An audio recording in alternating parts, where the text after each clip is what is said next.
সকালে ঘুম ভাঙতেই জোজো ধরফড়িয়ে উঠে বসে। চোখ কচলে ঠাউর করার চেষ্টা করে কটা বাজে। সকাল 8:15। তারপরেই মনে পড়ে 10টার মধ্যে সুখোয়ানির বাড়ি যেতে হবে, তার আগে বাজারে যেতে হবে। ইস, বড্ড দেরি হয়ে গেল। চটপট বিছানা ছেড়ে উঠে বাইরের ঘরে যায় জোজো। হাত মুখ ধুয়ে বাজারের থলি নিয়ে বেরিয়ে পড়ে। রাস্তায় হাঁটতে হাঁটতেই জোজো অমলকান্তিকে একবার ফোন করে। 2-3বার রিং হওয়ার পরেই অমলকান্তি ফোন রিসিভ করে। ঘুম ঘুম গলায় বলে, গুড মর্নিং জোজো, বল। জোজো তাড়াহুড়ো করে বলে, শিগগিরই উঠে পড়, অনেক কাজ আছে। আমি 10টা নাগাদ সুখোয়ানির বাড়ি যাচ্ছি। তার আগে তোকে আমি কয়েকটা পোস্টার দিয়ে দেবো, ফটাফট লাগিয়ে ফেলতে হবে। অমলকান্তির ঘুম তখনও কাটেনি, তাই জোজো কি বলছে সঠিক বুঝতে পারছে না। তবে পোস্টার কিসের পোস্টার? অমলকান্তি জিজ্ঞেস করে। জোজো ধমক দিয়ে বলে, আরে অত বলার সময় নেই, আধ ঘন্টার মধ্যে আমার বাড়ি থেকে পোস্টারগুলো কালেক্ট করবি। আর রাখলাম এখন। এই বলে জোজো ফোনটা কেটে দিল। তারপর ফুটপাথ পেরিয়ে বাজারের দিকে দে ছুট। বাজার সেরে বাড়ি ফিরতে ফিরতে 8:45 বাজে। মামা খবরের কাগজ পড়ছে, মামি রান্নাঘরে। জোজো বাজারের থলি নামিয়ে রেখেই স্নান করতে চলে যায়। ইতিমধ্যে অমলকান্তি এসে হাজির। জোজোর জরুরি তলবে অমলকান্তি প্রায় ছুটতে ছুটতে এসেছে। জোজো স্নান সেরে বেরোতেই অমলকান্তিকে দেখতে পেয়ে বেজায় খুশি হয়। উল্লাসে চেঁচিয়ে উঠে বলে, গুড অমলকান্তি, ভেরি গুড। আজ মনে হচ্ছে কিছু একটা ঘটবে। একটা ডেফিনিট ক্লু শিওরলি পাবো। সুখোয়ানির সাথে কথা বলতে যাবো এখন। তুই ইন দ্য মিন টাইম ব্রুনোর মিসিং পোস্টারগুলো ছড়িয়ে দে সারা শহরে। জোজো খাটের তলা থেকে গতকাল এজেন্সি থেকে নিয়ে আসা পোস্টারগুলো অমলকান্তিকে দেয়। অমলকান্তির ঘুম এখনো কাটেনি ঠিক মতো, তবে জোজোর দেওয়া আদেশ তা মানতেই হবে। অমলকান্তি পোস্টারগুলো নিয়ে বেরিয়ে পড়ে। যাওয়ার আগে দুঃখ মুখ করে জোজোকে জিজ্ঞেস করে, আমি যাব না তোর সাথে সুখোয়ানির বাড়ি? জোজো উত্তর দেয়, আরে গেলে তো ভালোই হতো, কিন্তু পোস্টারগুলো লাগানোর কাজটা কে করবে তাহলে? আজ প্রচণ্ড ব্যস্ততা, সবাই এক জায়গায় না থেকে আলাদা আলাদা কাজ করলে তাড়াতাড়ি মিটবে সব কিছু। ব্রুনোর কোনো ট্রেস আশা করি আজ পেয়েই যাব। অমলকান্তি চলে যায়।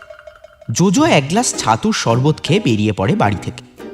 গন্তব্য সুখোয়ানির বাড়ি। তবে বেরোনোর আগে সকালের খবরের কাগজে একবার চোখ বুলিয়ে নেয় জোজো। এটা রোজকার অভ্যেস।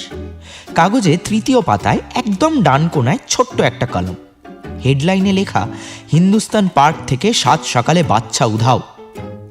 জোজো আন্দাজ করতে পারে এটা নিশ্চয়ই অনিন্দ অন্তর্ধান বিষয়, তাই একবার চোখ বুলিয়ে নেয়। নতুন কোনো তথ্যই নেই। পুলিশ যা বলেছিল জোজোকে মোটামুটি তাই আছে। আজ সুখোয়ানির বাড়ি হয়ে বালিগঞ্জ থানায় যেতে হবে। ইন্সপেক্টর সান্যালের সাথেও কথা বলা প্রয়োজন। হিন্দুস্তান পার্কের রাস্তাটা গতকালের মতোই শুনশান। বিলাসবহুল বাড়ি, তার সামনে পার্ক করে রাখা দামি দামি গাড়ি। দেবাশিসবাবুর বাড়ি পেরিয়ে 2-3টে বাড়ি পর সুখোয়ানির অট্টালিকা। আগের দিন যখন এসেছিল তখনও চারপাশে এরকম ফাঁকা ফাঁকাই ছিল। দরজার পাশে কলিং বেল টিপতেই আগের দিনের সেই পরিচারিকা দরজা খুলে দিল। জোজোকে চিনতে পেরেছে। জোজো তাও বলে, সুখোয়ানির সাথে দেখা করার কথা ছিল, উনি নিশ্চয়ই আছেন। পরিচারিকা ব্যস্ত হয়ে উত্তর দেন, হ্যাঁ আছেন, ভিতরে আসুন। জোজো ঘরের ভেতর ঢোকে। সামনেই রাখা একটা সোফা দেখিয়ে পরিচারিকা বলে, এখানে বসুন, আমি ডেকে দিচ্ছি। জোজো সোফায় আরাম করে বসে। ঘরটার মধ্যে অদ্ভুত একটা সুগন্ধ রয়েছে, পারফিউম কিছু। জোজো চারপাশে তাকিয়ে দেখে। একটা দেওয়াল জুড়ে বিশাল বড় টিভি, অন্য আরেকটা দেওয়ালে শোকেস রাখা, তার ভেতর কাঁচের গ্লাস, প্লেট, চামচ ইত্যাদি সাজানো। কিছুক্ষণের মধ্যে সুখোয়ানি প্রবেশ ঘটল। লম্বায় প্রায় 6 ফুট হবে, বলিষ্ঠ চেহারা, নিপুণভাবে কাটা ফ্রেঞ্চ কাট দাড়ি। জোজোর উল্টো দিকের একটা সোফায় বসে সুখোয়ানি বলে, how may I help you? Jojo pai to pai সব নোট ডাউন করে নেওয়ার চেষ্টা করছে। সুখওয়ানির হাব ভাব খানিক সন্দেহজনক, ভীষণ ভয় ভয় আছে মনে হচ্ছে। জোজো সময় নষ্ট না করে প্রশ্ন করে, নিশ্চয় শুনেছেন দেবাশিস বাবুর পোষা কুকুর ব্রুনোকে আজ 2 দিন খুঁজে পাওয়া যাচ্ছে না। আপনারই তো প্রতিবেশী। জোজোর কথা শেষ হতে না হতেই সুখওয়ানি বলে ওঠে, ও দেবাশিস আপনাকে আমার কাছে পাঠিয়েছে, but I know nothing of it. আমার এইসব কুকুর বেড়াল একেবারে সহ্য হয় না, কান্ট টলারেট। আমি ওই ব্যাপারে কিছু ভি জানি না। জোজো হেসে জবাব দেয়, সে আপনি নয় জানতে পারেন, তবে দেবাশিস বাবু কিন্তু আপনাকে সন্দেহ করছে, এবং আপনি হয়তো জানেন না পুলিশ এই কেসটা দেখছে। জোজো হালকা করে একটা মিথ্যে কথা বলে দিল। পুলিশ দেবাশিস বাবুর কেসটা নেয়নি, কিন্তু সুখওয়ানিকে চাপে রাখার জন্য এই মিথ্যেটা বলতেই হতো। পুলিশ কেসটা দেখছে শুনে সুখওয়ানির মুখে যেন কালের অন্ধকার নেমে এলো। আমতা আমতা করে বলল, বাট আমি সত্যি জানি না ও দেবাশিস আমার নামে কি বলছে। ও দেবাশিস আচ্ছা আদমি नहीं আছে। অদ্ভুত, দেবাশিস বলে সুখওয়ানি ভালো না, সুখওয়ানি বলে দেবাশিস বাবু ভালো লোক নয়। ব্যাপারটা খুবই মিস্টিরিয়াস। জোজো কিছু বলার আগেই সুখওয়ানি বলতে শুরু করে, ও দেবাশিস কুকুর পুষবে তো পুষুক, আমার কোনো সমস্যাই নাই। রাত বিরেতে ওর কুকুর বহুত তং করে, চিল্লায় যখন তখন, ঘুমের 12টা বাজিয়ে দেয়। তা সেজন্য আমি একদিন দেবাশিসকে কমপ্লেইন করি, তখন আমাকে কি কোথায় না শোনায়। দেবাশিস 1 নম্বরের বাজে লোক আছে, কি বাজে ভাষায় কথা বলে, রাম রাম। জোজো চুপচাপ শোনে সবটা।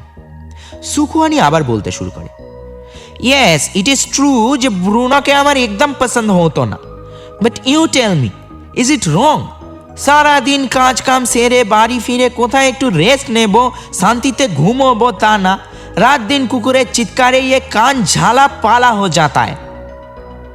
সুখওয়ানির কথা শেষ হতেই পরিচারিকা 2 কাপ চা নিয়ে ঘরে ঢোকে। জোজো এবার গম্ভীর গলায় প্রশ্ন করে, আচ্ছা, পরশুদিন সকালে আপনি কি করছিলেন?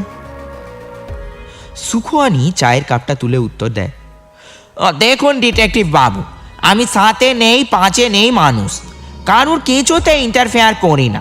আপনাকে সত্যি বলছি, আমার ঘুম থেকে উঠতে দেরি হয়। সেদিন 10টা নাগাদ ঘুম ভাঙার পর বেলকনিতে এসে দাঁড়াই, সুন্দর ঝলমলে রোদ। তো তখন হঠাৎ দেখি ওই সামনের রাস্তা দিয়ে শঙ্করবাবুর বেটা হেঁটে ফিরছে স্কুল ড্রেস পরে। আমি একটু অবাক হই, কারণ ওরা তো গাড়ি ছাড়া ট্রাভেল করে না। তো আমি দেখছিলাম ওদিকে, হঠাৎ দেখি একটা টাটা সুমো ওর সামনে এসে থামলো। একটা লোক নেমে শঙ্করবাবুর বেটার সাথে কি সব বাতচিত করলো। তারপর শঙ্করবাবুর বেটা ওই গাড়িতে উঠে পড়লো। আমি খুব একটা পাত্তা দিইনি, but as soon as the car departs, Debashis বাবুর বাড়ির গেট খুলে যায়, and his pet dog Bruno runs after that car. আমার তখন ঠিক মতো ঘুম ভাঙেনি। All this things happened within a short time. কিছুক্ষণ পর দেখি দেবাশিস বাবু বাড়ি থেকে বেরিয়ে এদিক ওদিক কিছু একটা খুঁজছে। আই আন্ডারস্টুড ও ব্রুনোকে খুঁজছে।